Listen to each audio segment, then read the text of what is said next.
오늘 시편 27편 1절에서부터 6절 말씀을 가지고 다윗의 우선순위 유아인 제목으로 여러분과 함께 은혜를 나누고자 합니다.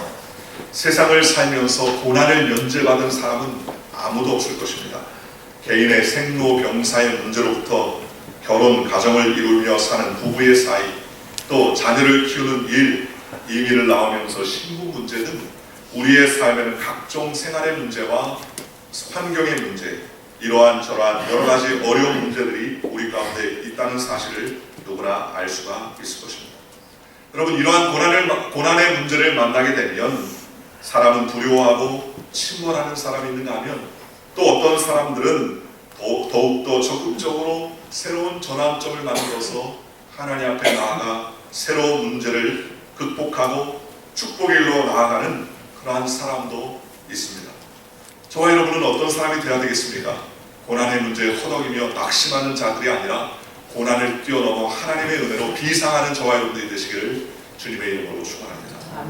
오늘 시편 27편을 쓴 다윗도 그와 같은 삶을 살았습니다. 시편의 27편은 마음 깊숙이 다윗의 신앙을 고백하는 내용입니다. 또 우리가 이미 아는 것처럼 다윗은요, 우리보다 너무나 많은 고난과 시련을 당했습니다. 사무엘 선지자로부터 기름 부음을 받을 때에 사실 형제들은 다 아버지의 인도함을 받고 인정을 받았지만, 그러나 정작 다윗은 아버지에게도 인정받지 못한 그러한 초립 목동에 불과했었습니다. 또 골리앗이라는 거대한 문제를 만나서 큰 어려움을 봉착하게 됐습니다. 사울왕을 피해서 광야에서 숨어 지내면서 여러 가지 어려움을 당했습니다. 무려 10년 동안이나 고통과 고난의 삶을 경험할 수밖에 없었다는 것입니다. 이후에 이스라엘의 왕이 돼서는 문제가 해결됐나요? 그렇지 않죠. 왕권을 세우고 또 국가적인 사회적인 큰 문제와 위기들을 만나는 그러한 어려움이 있었다는 것입니다. 그럼에도 불구하고 다윗은 영광과 은혜 가운데 승리하며 하나님을 증거하는 하나님의 마음에 합한 사람이었다고 성경은 우리에게 말씀해주고 계십니다. 그렇다면 오늘 우리가 시편 27편을 잘 살펴보면 왜 어떻게 하나님 앞에서 그와 같은 문제를 만났던 다윗이 위대한 승리의 삶을 살 수 있었는가에 대해서 우리에게 잘 말씀해주고 계시다는 것입니다. 먼저 첫째로 우리가 알 수 있는 것은 이 27편 말씀을 통해서 다윗은 먼저 하나님을 알고 그의 믿음을 선포하는 우선순위를 가졌던 사람이었다는 것입니다. 다윗은 엄청난 악인들과 또 대적들, 원수들이 괴롭히는 전쟁과 위급한 상황 속에 있었음에도 불구하고 먼저 하나님을 찾았던 사람이에요. 쉽지 않은 일이죠. 오늘 1절에서 3절에 이렇게 말합니다. 여호와는 나의 빛이요 나의 구원이시니 내가 누구를 두려워하리요. 여호와는 내 생명의 능력이시니 내가 누구를 무서워하리요. 악인들이 내 살을 먹으려고 내게로 왔으나 나의 대적들, 나의 원수들인 그들은 실족하여 넘어졌도다. 군대가 나를 대적하여 진칠지라도 내 마음이 두렵지 아니하며 전쟁이 일어나 나를 치려할지라도 나는 여전히 태연하리로다. 여러분, 다윗은요, 전쟁과 어려움, 악인들이 자신을 죽이려고 도둑질하고 죽이려고 다가오는 그 상황 가운데서도 1절에 제일 먼저 무엇을 고백했습니까? 여호와는 나의 빛이십니다 라고 고백했습니다. 여호와는 내 생명의 능력이십니다 라고 고백했습니다. 그래서 다윗은 먼저 하나님에 대해서 깨닫고 하나님을 알고 하나님을 고백하는 삶을 살게 되더라는 것입니다. 그 다음에 나오는 내용이 뭡니까? 악인, 대적, 원수, 전쟁 등의 내용이 2절과 3절에 나온다는 거예요. 여러분, 다윗이 골리앗을 만났을 때도 어떻게 합니까? 골리앗을 만나고 그 문제를 해결하려고 아둥바둥하다가 하나님을 부른 것이 아닙니다. 다윗은 골리앗을 만났을 때부터 먼저 하나님을 의지합니다. 하나님, 사실 하나님께서 저 할례받지 못한 백성이 하나님을 두려워하지 않습니다. 그러면서 하나님 앞에 만군의 야훼 이름으로 나는 나아가겠다라고 선언을 하게 되다는 것입니다. 즉, 그는 하나님을 만나기 전에 골리앗을 만나서 두려워 떨므로 하나님을 고백하고 나간 것이 아니라 골리앗을 만났음에도 불구하고 하나님을 먼저 찬양하고 하나님의 이름을 의지한 이후에 그 다음에 골리앗에게 나가게 되더라는 것입니다. 그런데 사울왕과 다른 장수들은 전혀 그렇지 않았어요. 사울왕과 다른 장수들은 골리앗이라는 사람, 골리앗이라는 장수, 골리앗이라는 기골이 장대한 그 사람에 대해서 집중하기 시작했습니다. 그가 얼마나 키 같은 사람인지, 얼마나 장수인지, 얼마나 전쟁을 잘 싸우는지, 그리고 그의 갑옷과 방패가 어떻고 저떻고 하는 문제에 분석하기에 앞섰습니다. 그래서 사울이 다윗에게 먼저 해줬던 것은 갑옷을 입히고 칼을 채워주고 투구를 세워주는 그와 같은 문제를 대적할 수 있는 힘을 길러주고 도와주려고 했었습니다. 그런 다윗의 우선순위 어떻습니까? 먼저 하나님 앞에 하나님의 믿음을 선포하고 하나님을 찬양하고 하나님께 영광을 드렸다는 것입니다. 그리고 나서 문제 앞에서 나아갔더니 하나님께서 승리하도록 붙잡아 주셨다는 것입니다. 여러분, 성경에 우리가 잘 아는 23편 우리가 다 아시죠? 우리나라 사람들이 제일 좋아하는 성구 중에 하나가 바로 다윗의 시편인 23편입니다. 그 23편 1절에 뭐라고 합니까? 여러분 다 아시죠? 여호와는 나의 목자시니 내게 부족함이 없으리로다. 다윗은요 뭐라고 말합니까? 내게 부족함이 없기 때문에 하나님이 나의 목자시다 라고 고백하지 않습니다. 하나님이 나에게 넉넉하게 해주셨기 때문에 하나님은 나의 목자야 라고 말하지 않습니다. 다윗은 먼저 뭐부터 말합니까?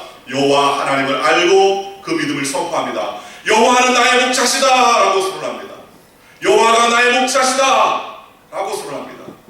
그리고 나서 뭐라고 말합니까? 그러기 때문에 나에게는 부족함이 없다 라고 선언합니다. 부족함이 있었던 다윗에게 부족함을 채워주셨기 때문에 하나님이 되신 것이 아니라 하나님은 나의 목자십니다 라고 고백한 이후 그 부족함도 채워주실 하나님을 고백하고 하나님께 나아가게 된다는 것입니다. 그러니 그 믿음을 선포하니까 뭐라 합니까? 푸른 초장과 쉴만한 물가, 사망의 음침한 골짜기를 다닐지라도 원수의 목전에서 모든 문제를 이기게 하시는 하나님의 능력을 전파하고 고백하게 되더라는 것입니다. 여러분, 다윗의 믿음과 우리의 믿음을 비교해 볼 때 어떻습니까? 사람들은 일반적으로 신앙을 처음 갖게 되는 계기가 대부분 근심, 어려움, 환난, 고통이 있을 경우가 많습니다. 그런 문제들을 해결하다가 해결이 안 돼서 고난과 입경 가운데 그 다음에 하나님을 만나는 경우가 매우 많다는 것을 우리가 알 수 있어요. 그것이 틀린 것이 아닙니다. 오히려 그것이 하나님을 만난 것이 귀한 복이 될 수도 있지요. 그런데 우리는 우선순위가 먼저 고난을 만나면 고난을 집중하고 고난을 묵상하고 고난에 대해서 생각하고 고난을 갖다가 깊이 관심을 둔 이후에 그 고난의 문제를 내가 해결할 수 없음을 깨달았을 때 하나님을 만나는 경험을 주로 하게 되더라는 것입니다. 그리고 하나님을 찾고 하나님을 만납니다. 그리고서 삶의 문제를 해결하고 승리한 이후에 하나님을 또 찬양하는 경우가 얼마나 많이 있습니까? 그런데 신앙의 우선순위를 기억해야 돼요. 다윗의 신앙은 그렇지 않았다는 것입니다.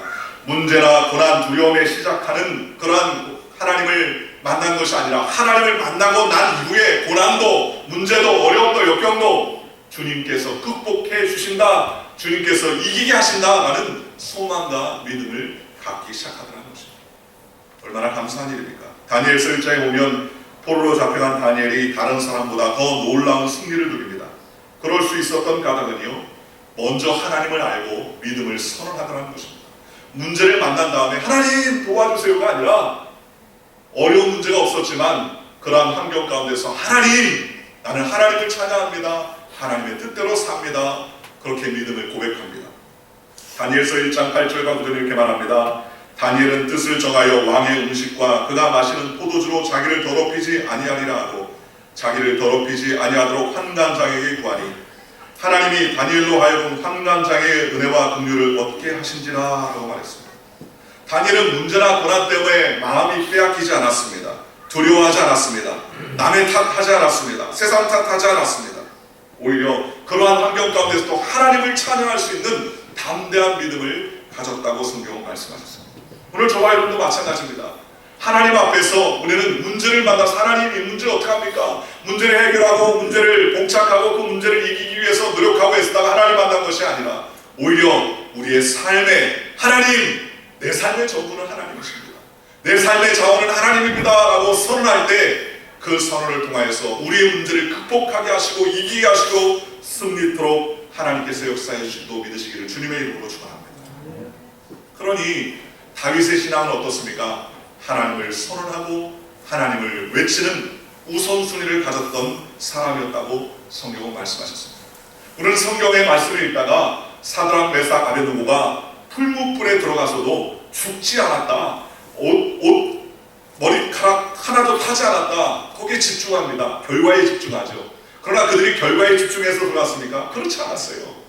무엇에 집중했습니까? 하나님의 섬기는 것을 집중했습니다. 그들이 이렇게 말했습니다. 왕이여 왕은 만세스러옵소서.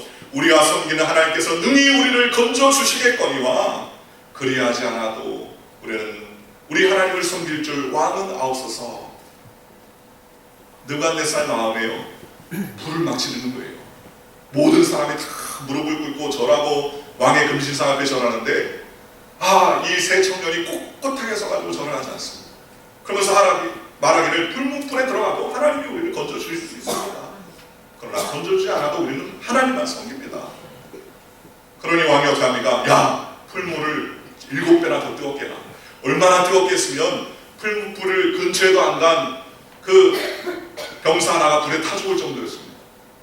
나중에 하나님께서 그들을 보호하시고 지켜주시자 그들이 풀무불 가운데서 머리카락 타지 아니하고 그들이 나왔을 때에 느부갓네살 왕이 하나님을 찬양하고 하나님의 위대하심을 증거하는 삶을 사는 것을 우리가 알 수 있습니다. 풀무불에서 타지 않았기 때문에 하나님을 찬양한 것이 아니라 하나님을 찬양하고 비록 풀무불에서 타 죽더라도 나는 하나님을 의뢰하겠다는 믿음의 고백, 하나님을 섬기는 우선순위가 있었기 때문에 하나님께서 그에게 놀라운 축복과 은혜를 허락해 주셨다는 것입니다. 오늘 저와 여러분이 이 우선순위에 집중하여 하나님을 기쁘시게 하시기를 주님의 이름으로 축원합니다. 두 번째로 다윗의 우선순위는요, 예배에 집중하는 삶을 살았다는 것입니다. 오늘 성경 4절에 이렇게 말합니다. 내가 여호와께 바라는 한 가지 일, 그것을 구하리니 곧 내가 내 평생에 여호와의 집에 살면서 여호와의 아름다움을 바라보며 그의 성전에서 사모하는 그것이다 했습니다. 내가 여호와께 바라는 한 가지 일, 그것을 구하리니 그랬습니다. 하나님 앞에서 내가 한 가지를 구하겠습니다. 여러분에게 그렇게 말할 수 있지 않습니까? 한 가지 소원하는 게 무엇이냐, 내가 원하는 게 무엇이냐 라고 물어봤어요. 그때 여러분 무엇을 대답하겠습니까? 다윗은 하나님 앞에서 한 가지를 구하겠다고 했습니다. 악인과 대적, 원수와 전쟁 중에 수많이 구할 것이 많았을 것입니다. 많이 구할 것이 많았을 거예요. 전쟁 중입니다. 지금 대적이 앞에 있습니다. 풍전 등하여 위기입니다. 그럴 때 하나님께서 다윗아, 내가 너에게 한 가지를 해주겠다라고 말할 때 다윗이 뭐라고 했겠습니까? 만약에 저 같으면 군대 100만 명만 보내주십시오. 핵폭탄을 제조할 수 있는 능력을 주시옵소서. 안 그러면 주님께서 주시는 능력으로 이 적군을 일시에 무너뜨릴 수 있도록 나에게 능력을 주옵소서. 그렇게 말했지 않았습니까? 그런데 다윗은요, 그 대적 앞에 전투에 임하는 삶을 통해서 그 전투에 원하는 것을 얻었던 것이 아니었습니다. 성경의 5절에 이렇게 말합니다. 여호와께서 환난날에 나를 그의 초막 속에 비밀히 지시고 그의 장막 은밀한 곳에 나를 숨기시며 높은 바위에 두시리로다 했습니다. 그러면서 여호와께 바라는 한 가지가 뭐라고 했습니까? 4절에 내 평생에 여호와의 집에 살면서 여호와의 아름다움을 바라보며 그의 성전에서 사모하는 것이다. 얼마나 놀랍지 않습니까? 여러분, 다윗이 광야를 돌아다니면서 사울한테 죽임을 당할 뻔한 일들이 여러 번 있었습니다. 비일비재한 일이 있었습니다. 그럼에도 불구하고 하나님, 내가 하나님 앞에 한 가지를 구합니다. 그 한 가지를 응답하여 줬고, 그 한 가지는 무엇입니까? 내가 여호와의 집에 살겠습니다. 내가 여호와의 집에 살면서 하나님의 아름다움을 바라보겠습니다. 그의 성전에서 사모하는 그것입니다. 무엇을 말하는 것입니까? 예배에 집중하며 하나님을 찬양하고 하나님 안에 거하기를 원하는 다윗의 믿음이 있었다는 것입니다. 여러분, 오늘 저와 여러분들이 이와 같은 믿음의 삶을 사시기를 주님의 이름으로 축원합니다. 지금 예배드리는 사람 가운데 또는 문제를 만난 사람이 있을지도 모릅니다. 지치고 힘든 분이 있을지도 모릅니다. 간신히 교회당까지 오는데 오신 분이 있을지도 압니다. 여러 가지 삶을 살다 보면 마음의 근심과 낙담한 일들이 있을지도 압니다. 그러나 중요한 것 중에 하나는 하나님을 의지하고 하나님을 만나고 하나님께 나아가면 하나님께서 우리에게 새 희망과 소망과 은혜를 허락해 주시라는 것입니다. 여러분, 왜 인생이 지치고 힘듭니까? 인생에 몰두하고요, 인생에 집중하니까 힘들지요. 내가 집중하고 내가 집중하고 내가 집중해야 될 일이 인생이 아니라 무엇입니까? 하나님이라는 것입니다. 하나님 앞에 나오면 무거운 짐을 내려놓고 주님께서 우리에게 평안과 소망을 우리에게 허락해 주신다는 것입니다. 여러분, 우리가 알아야 될 것은 내 예측대로 삶이 움직이는 것이 아니라 하나님의 섭리와 계획에 따라 삶이 움직인다는 거예요. 여러분의 예측대로 삶이 움직여집니까? 우리의 계획대로 삶이 움직여지나요? 우연으로 우리의 삶이 이루어집니까? 그렇지 않아요. 믿음의 사람은 무엇을 합니까? 하나님의 섭리와 계획에 따라서 우리의 삶을 이끌어 주신다는 것입니다. 그렇기 때문에 모든 것이 합력하여 손을 이시는 하나님을 의지하며 살 수 있도록 주님께서 우리에게 확신을 허락해 주시더라는 것입니다. 하나님의 섭리를 믿는 사람은 모든 것이 합력하여 선을 이루십니다 라고 고백할 수 있게 되더라는 것입니다. 그러니 어떻습니까? 그러니 믿음의 삶을 살 수 있습니다. 여러분, 아브라함이 하나님 앞에서 부름받아서 갈 때에 제일 먼저 가나안 땅에 이르러서 흉년과 어려움이 다가오니까 어떻게 합니까? 이집트로 떠납니다. 그래서 거기서 큰 낭패를 봅니다. 아내를 갖다가 누이라고 속였다가 아내도 빼앗기고 목숨도 잃어버릴 만한 그러한 일들을 당했습니다. 왜 그랬습니까? 내 힘으로 살려고 했기 때문에 그렇습니다. 갈 바를 알지 못하는 이민자의 삶을 살았지만 그가 나이 들고 세월이 흐를수록 위대한 승리가 된 이유는 확률과 가능성으로 삶을 살지 아니하고 그는 하나님이 함께 하신다는 확신 가운데 가나안 땅에 거하기 시작합니다. 그러니 하나님께서 그 가나안 땅에서 하나님께서 아브라함을 높이시기로 작정하시는 모습을 우리가 볼 수 있습니다. 요셉도 그렇죠. 요셉도 노예 생활, 감옥 생활, 이해할 수 없는 삶의 모든 삶을 경험했습니다. 그런데 요셉은 한 가지 알았어요. 이것도 합력하여 손을 이시는 하나님을 알았습니다. 그렇기 때문에 민족과 열방을 살리는 가치 있고 의미 있는 신앙의 승리의 삶을 살 수가 있었다는 것입니다. 내 계획, 내 방법대로 샀으면 복수에 찼을 것인데 그러나 하나님의 섭리와 은혜를 알았기 때문에 그래서 문제를 만났을 때 낙심하지 아니하고 오히려 참고 기다리며 하나님께서 역사해 주실 때 모든 것을 포용하고 모든 것을 품을 수 있었습니다. 그래서 창세기 50장 20절에 이렇게 말합니다. 당신들은 나를 헤아리라 했으나 하나님은 그것을 손으로 바꾸사 오늘과 같이 많은 백성의 생명을 구원하게 하시려 하셨습니다. 그래서 내가 이렇게 고난받은 것은 형님들 때문에 그런 게 아닙니다. 하나님이 이런 환경을 우리에게 주셔서 모든 것이 합력하여 손을 이루어 우리 형제들이 다 고난 가운데 건짐받고 주님 은혜 가운데 살아갈 수 있도록 주님께서 베풀어 주신 것입니다. 그렇게 고백할 수 있었다는 거예요. 여러분, 요셉이 마음이 넓어서 그렇습니까? 아닙니다. 하나님의 섭리를 깨달은 사람이었기 때문에 가능했다는 것입니다. 여러분, 내가 지금 하나님께 구하는 한 가지가 무엇입니까? 우리가 주님이 이런 것을 해주시옵소서가 아니라 하나님 앞에 예배자로서 하나님 앞에 구하는 예배의 삶을 사는 저와 여러분들이 되시기를 주님의 이름으로 축원합니다. 예배를 먼저 구하면 하나님께서 그 모든 것을 챙겨주시는 거예요. 하나님 앞에 나아가면 하나님께서 우리의 삶을 인도해 주신 것입니다. 먼저 그의 나라와 그의 의를 구하라. 그리하면 이 모든 것을 다 더해주겠다.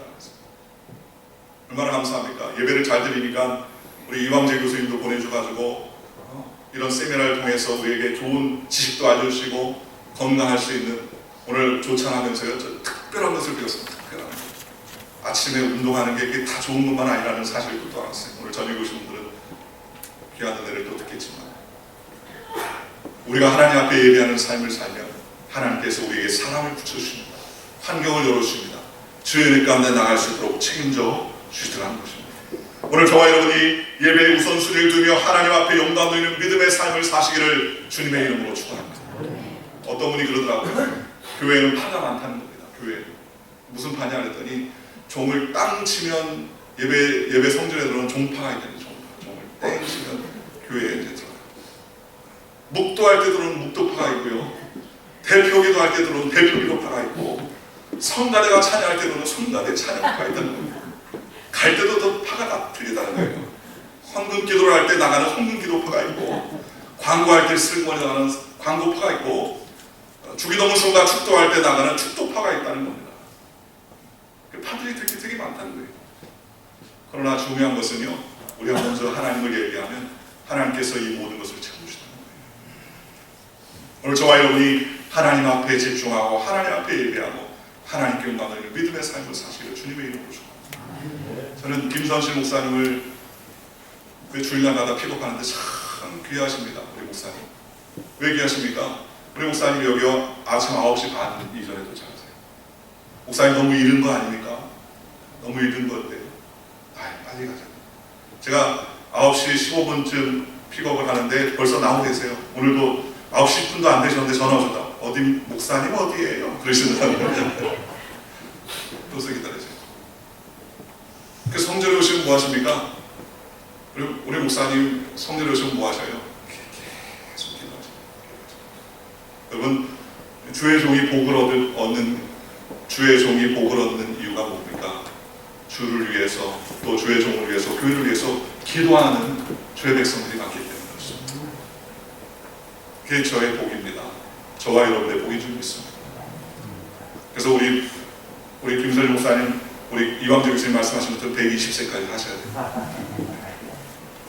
기도를 해주시고 예배에 집중하는 삶을 살면요, 하나님께서 자손도 책임져 주시는 거예요. 자녀도 책임져 주시는 것입니다. 의의 남과 번성할 수 있도록 하나님께서 책임져 주시는 것입니다. 오늘 저와 예배자로서 우선순위를 하나님께 드리는 믿음의 백성이 되시기를 주님의 이름으로 축원합니다. 세 번째로 다윗은 하나님의 주권 속에서 주어진 현실을 피하지 아니하고 최선을 다하는 우선순위의 삶을 살게 되더라는 것입니다. 여러분, 하나님을 먼저 구하고 예배를 드리면 내 삶의 현장에 문제가 없어집니까? 없어지지 않아요. 하나님이 함께 해주시는 것입니다. 여러분, 예수 믿으면 문제 끝, 행복 시작 이렇게 됩니까? 그렇지 않습니다. 예수 믿어도 문제가 있고요, 예수 믿어도 문제가 다가오고 예수 믿어도 어려움이 다가올 때가 많이 있습니다. 그런데 다른 것은 무엇이냐? 하나님을 예배하고 하나님을 섬겼더니 문제 위에 계신 하나님이 보여지기 시작한다는 것입니다. 그러니 어떻습니까? 낙심하거나 낙담하지 않는다는 거예요. 문제야 왔구나, 하나님이 역사하실 때구나, 그렇게 고백하며 나아갈 수 있게 되더라는 것입니다. 6절에 이렇게 말합니다. 이제 내 머리가 나를 둘러싼 내 원수 위에 들리니 내가 그의 장막에서 즐거운 제사를 드리겠고 노래하며 여호와를 찬송하리로다. 보십시오, 원수가 다 떠나갔구나 라고 말하지 않습니다. 이제 내 머리가 나를 둘러싼 원수 위에 높여질 것이다. 비록 지금 원수는 있지만, 대적은 있지만 하나님께서 내 머리를 높여주시니 나는 주님의 장막에서 즐거운 제사를 드리고 하나님을 노래하며 여호와를 찬송하겠다라고 말합니다. 여러분, 다윗처럼 불행한 시절을 했어요. 10절에 보면 이렇게 말합니다. 내 부모는 나를 버렸으나 여호와는 나를 영접하시리니 이랬습니다.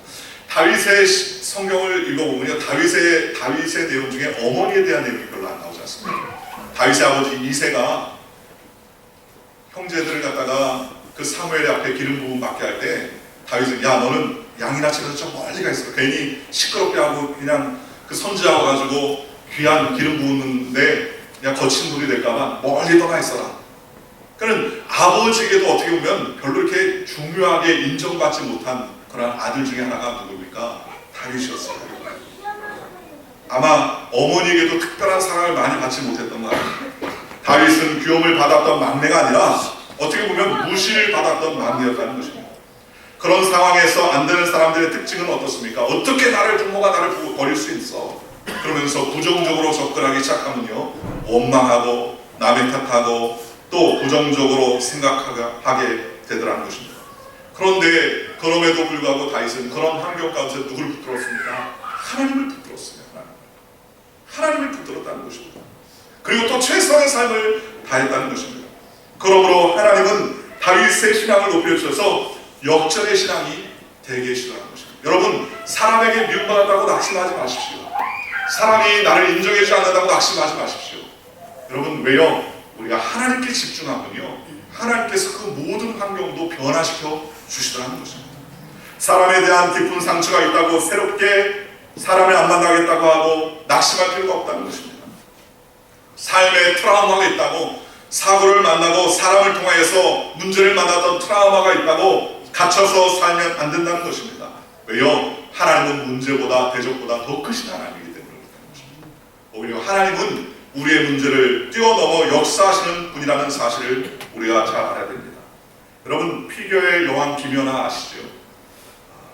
이분이 은퇴했죠. 27살인데 벌써 은퇴했습니다. 그런데 김연아가 올림픽에서도 금메달 따고 그랬는데요, 따지 못한 메달이 있습니다. 그게 뭐냐면 겨울 아시안게임 금메달을 딴 적이 없어요. 아시안게임에서 금메달은 따본 적이 없습니다. 그런데 김연아 키즈라고 해가지고 김연아 세대 이후에 김연아를 보고서 자란 그런 세대가 있는데, 최담리라는 17 먹은 군포 수리고 여학생이 최근에 일본 삿포로에서 열린 피겨 여자 싱글 프리스케이팅에서 메달을 걸었어요. 금메달을 걸었습니다. 그는 원래 지난 종합선수권 대회에서 4위에 그치면서 아시안게임 출전권을 따지 못했다는 겁니다. 그러나 나가기로 한 박소연이라는 선수가 있는데 발목을 다쳤어요. 그래서 부상으로 대회를 포기했습니다. 그래서 박소연이 나가야 될 대신에 이 최담이라는 그러한 자매가 선수가 나가게 된 거예요. 쉽게 말하면 자기 실력으로 못 나가고 구멍난 자리에 자기가 대신 나가게 됐다는 겁니다. 그래서 극적으로 삿포로행 비행기를 타게 됐습니다. 그런데 최다빈이요, 그 극적으로 얻었던 기회를 생애 최고의 순간으로 바꾼 거예요. 메달을 따게 된 것입니다. 여러분, 만약에 그가 처음에 종합선수권 대회에서 4위에서 그가 떨어져서 올림픽에 아시안게임에 못 나가겠다고 낙심하고 그냥 에이 울고 불고 그랬다면 아마 그는 출전권이 남았어도요, 삿포로에서 그 메달을 따지 못했을 것입니다. 그는 출전권을 못 얻었다고 스케이트를 집어던지고 딴짓을 했다면 그러면 그의 이후에 나왔던 기회도 못 얻겠지만, 그러나 열심으로 낙심 가운데서도 최선의 삶을 다했다는 것입니다. 로마서 12장 11절에 부지런하여 게으르지 말고 열심을 품고 주를 숨기라 라고 말했습니다. 열심을 품고 낙심 가운데 있을지라도, 또 비록 떨어졌을지라도 자기의 시간에 최선을 다하니까요, 그 시간에 기회가 찾아오니까 생각지도 못하게 금메달을 딸 수 있는 기회가 되더라는 것입니다. 여러분, 우리의 삶도 마찬가지입니다. 문제를 만나고 낙심하고 낙담할 것이 아닙니다. 하나님은 문제 위에 계신 하나님이라는 것입니다. 그러니 우리는 어떠한 경우에서도 악착함을 가지고 포기하지 아니하고 하나님께 묻고 기도하며 맡기는 그와 같은 믿음의 삶을 사시기를 주님의 이름으로 축원합니다. 최선을 다하면 하나님이 쓰시는 거예요. 저는 성경에 보니까는요, 예수님께서 제자를 부르실 때도요, 놀고 먹는 제자를 부르지 않으셨다고요. 고기 그물을 밤새도록 던졌는데 그물이 안 잡힌 베드로가 내일 또 그물 던지려고 그물을 깁고 있는 그 베드로를 부르셨습니다. 여러분, 세리였던 마태가 돌을 열심히 세고 있을 때 주님이 부르셨어요. 아유, 왜 이렇게 피곤하냐? 집어 던지고서 낮잠 잘 때 주님이 부르셨다고 말하지 않았어요. 열심히 돈깨를 가지고 세고 있을 때 주님이 부르셨습니다. 요한도 그렇게 했습니다. 안드레도 그렇게 했습니다. 열심을 가지고 사는 사람들을 통해서 하나님께서 부르셨습니다. 하나님께서 그러한 사람을 통해서 역사해 주시더라는 것입니다. 오늘 저와 여러분들 마찬가지입니다. 우리의 대적과 원수를 이기고 전쟁에서 승리한 다윗과 같이 우리는 올바른 우선순위를 가지고 하나님을 영원하게 하는 믿음의 백성이 되시기를 주님의 이름으로 축원합니다. 예배에 집중하고 성공하는 우선순위, 하나님의 주권 속에서 현실을 피하지 아니하고 나에게 맡겨진 일에 최선을 다하는 그와 같은 우선순위를 통해서 하나님을 기쁘시게 하는 믿음의 백성들이 되시기를 주님의 이름으로 간절히 축원합니다. 기도하겠습니다. 좋으신 아버지 하나님, 감사합니다. 주님 말씀으로 붙잡아 주시고 강건하게 하여 주셔서 날마다 주님의 은혜 가운데 주님을 우선순위로 삼고 달려가는 저희들에게 인도하여 주옵소서. 예수님의 이름으로 기도합니다. 아멘. 이제 한번 통성으로 기도하겠습니다. 하나님, 다윗의 우선순위를 갖게 하여